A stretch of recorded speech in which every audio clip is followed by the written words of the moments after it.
Hey, it's Jennifer again. I'm coming to you with the Margarete Miller 2025 Challenge Week 11. So this week,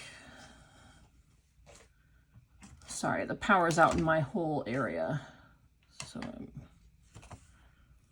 I'm hoping that this light is good enough because it's just natural light.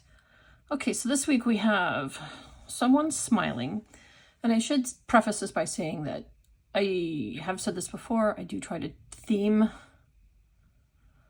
my layouts a little, my collages, and this week, because of the archaeological find, yes, that I chose, this is kind of themed. So someone's smiling.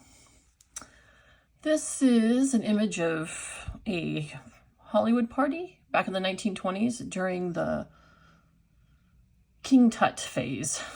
You know, everybody was crazy for King Tut when they discovered his tomb. So this is a cutout of actresses, maybe, from a Hollywood party, and they're smiling. A vintage advertisement or illustration. I've chosen this one out of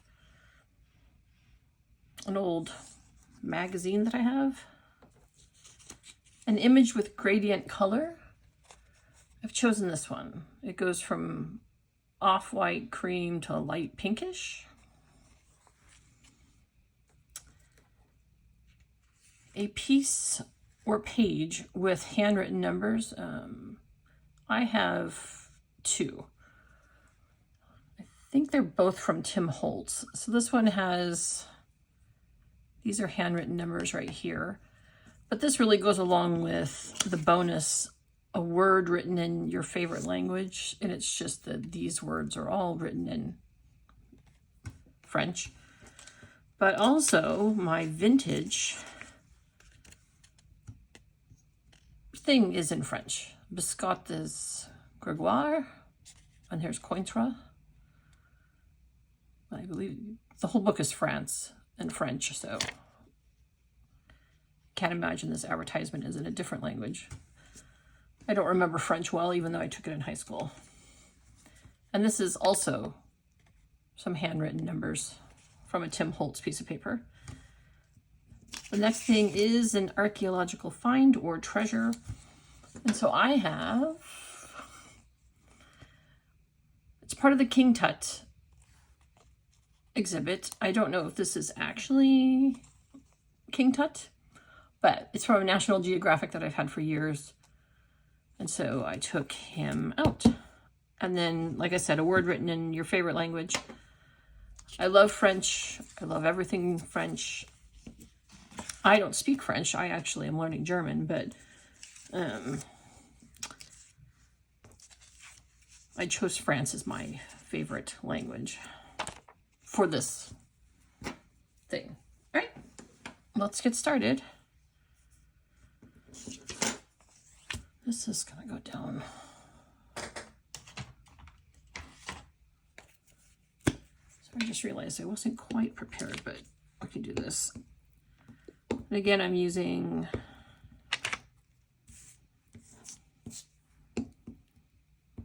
the pages from an old planner that I bought at a thrift store.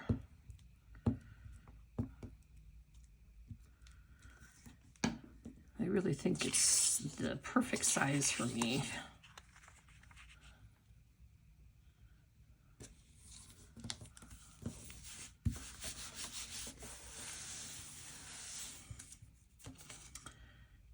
I have to remember how to put these, how I had them figured out. I already inked the edges to kind of give an aged look maybe to these, and the paper is from a Tim Holtz pack that I have.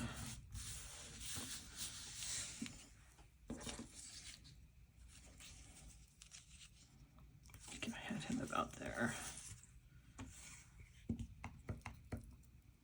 And I just took out a few, cut off a few pieces of each paper that had handwritten numbers on it. One of them may have already been an extra piece that I had. I can't remember.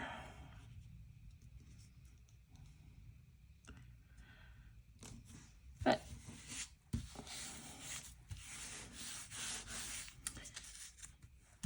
I thought the palm tree kind of Mesopotamian look went good with the theme.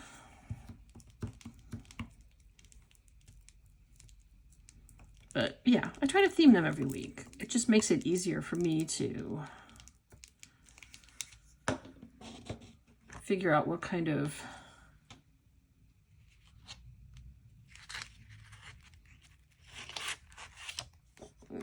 to have everything kind of themed.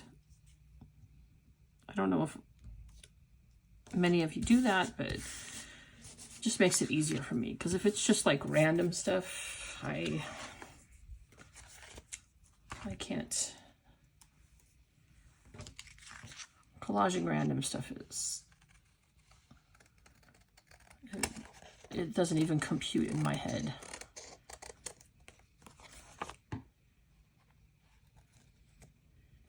So, hope everyone's doing well today. Right before I started this video, all the power went out in the area I live in. And I mean like the whole city. It's a small city. I live in a small town. And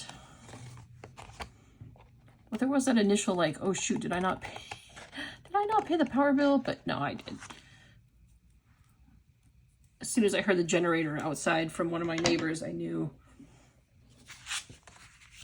that it was a citywide, or at least an area-wide. But when I texted my husband, he said they didn't have it at his work either, and he's all the way across town from me. So that kind of sucks. We had some rain this morning, and then we had a little bit of wind this afternoon, but nothing, nothing that should have knocked out blocks of power. At the beginning of this year, we had a lot of outages because the storms were so bad here in California. So I'm also putting this little piece of paper here. It's just kind of a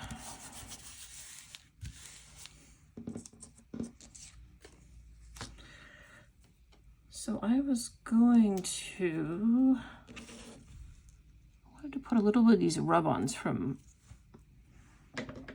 these are from scrapbooking years ago, but I thought that they would look nice, add a little something to the page. Let's see.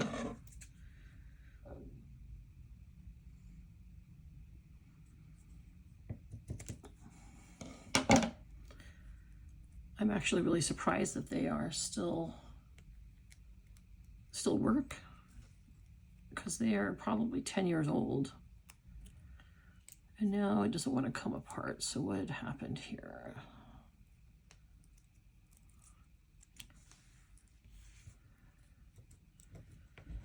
Anyway, I thought just as kind of a little bit of an extra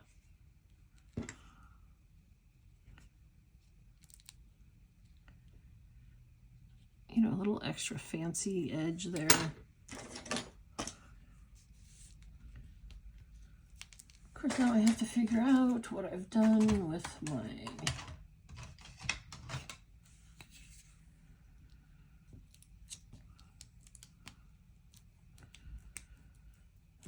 my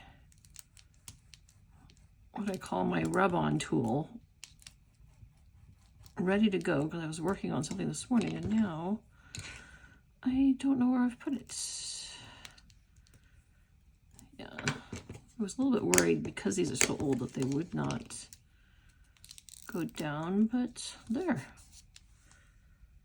It's just a little something extra, but I want to put it on before I put the ladies on the page, because they're going to go over. Oh dear. Oops. Good thing I had another side. Rule number 1, make sure that you have the rub-ons the right way when you put them down. Or you just scrape them up.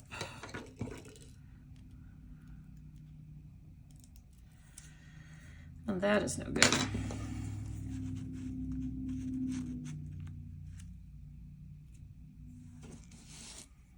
I was also going to put them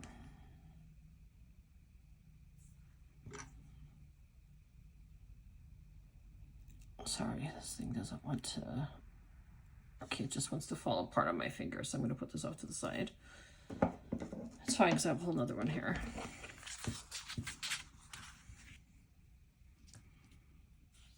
These are the kind of items I used to hoard when I was scrapbooking because they were so expensive to buy.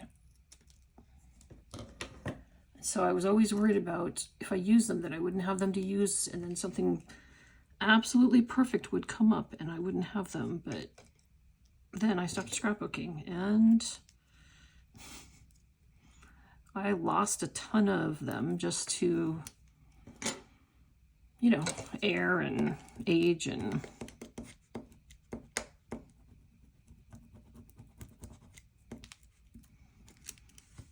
so now I'm making a point to use any old items I have,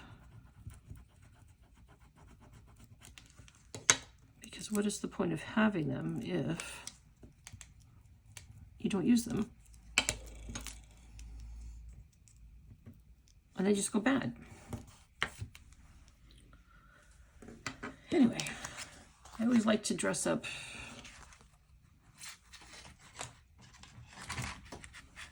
lines on my pages with these different rub-ons, and so this is, I like how this has turned out.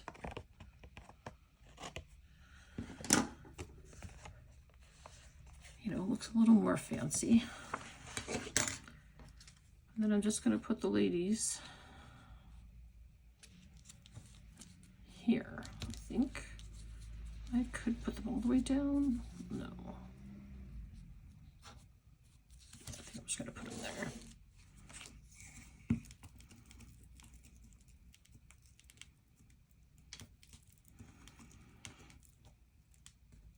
I actually printed these on a vintage piece of paper.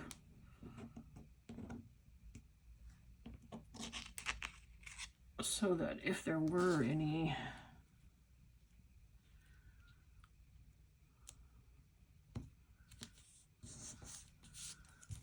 if you could see the paper, it would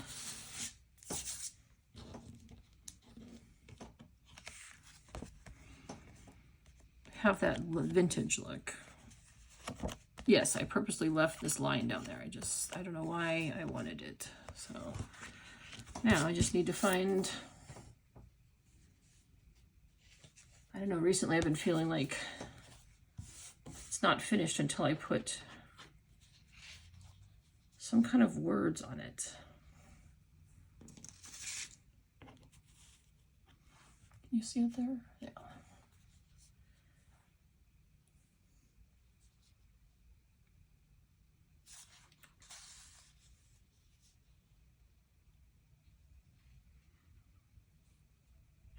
Let's see. Darling, you are a work of art.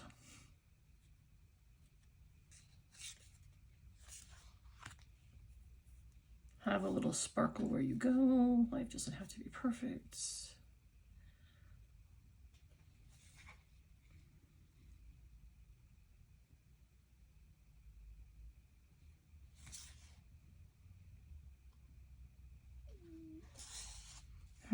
Something like a dream. How about just collect beautiful moments? I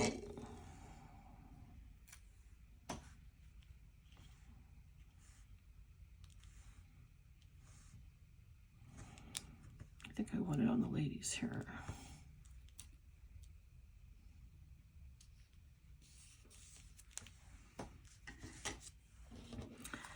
I don't know what it is. It just seems to finish it off for me. I like that. Yeah, so let's go over my list one more time. Someone smiling. Here's 3 ladies smiling. A vintage advertisement or illustration. I went with this one from a, I wouldn't say it was a French magazine. It's very old. I got it at an estate sale, but everything in it is about the 20s and it's all done in French. So all written in French. But it's not really a magazine. But it feels like a magazine, the material. Let's see, an image with a gradient color. That's this one right here. A page or piece with handwritten numbers. These look handwritten and then these look handwritten. An archaeological find or treasure. That's this guy. King Tut, possibly. And then a bonus, a word written in your favorite language. Well, this is written in French. This is written in French. I don't think this is written in French.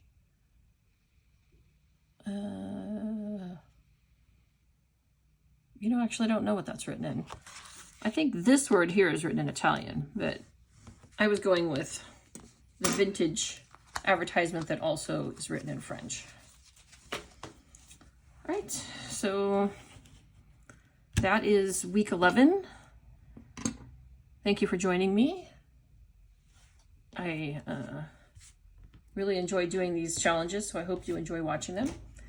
And have a great week, and hope you are also doing some fun crafting. See you later.